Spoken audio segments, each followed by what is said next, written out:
আসলে একটি শিল্পী তার মন, তার মানসিকতা, তার চিন্তা চেতনা দিয়ে হয়।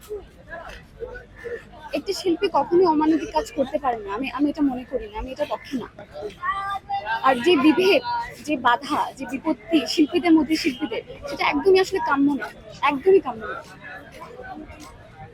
আমাদের শিল্পী, আমরা যারা অভিনয় শিল্পী আছি, যারা আমরা স্ক্রিনে কাজ করছি, যারা স্ক্রিন অ্যাক্টর, আমরা তারা সবাই মিলে আজকে আমরা একটা আলোচনার আলোচনার ব্যবস্থা করলাম, যেন সবাই মিলে সবার আসলে মনের কথাগুলো যেন জানতে পারি, সবাই মিলে যেন সবার আলোচনার মনের টপিকগুলো জানতে পারি। সেই জন্য আমাদের আজকের এই আয়োজন।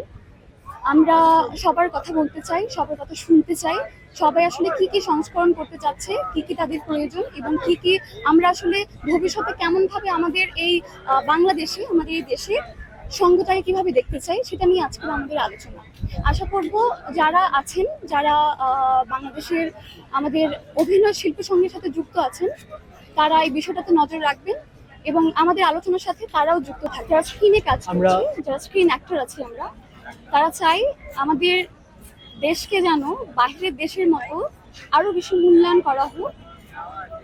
আমাদের কাজগুলোকে, আমাদের চিন্তা ভাবনাকে, আমাদের আমরা যেভাবে কাজ করতে চাই সেই মূল্যায়ন করা। আমি চাই সবকিছু বাদ দিয়ে, বৈষম্য বাদ দিয়ে আমরা আমাদের মতো সবাই মিলে কাজ করি, সবাই মিলে আমাদের দেশের হয়ে আমাদের বাংলাদেশকে রিপ্রেজেন্ট করি।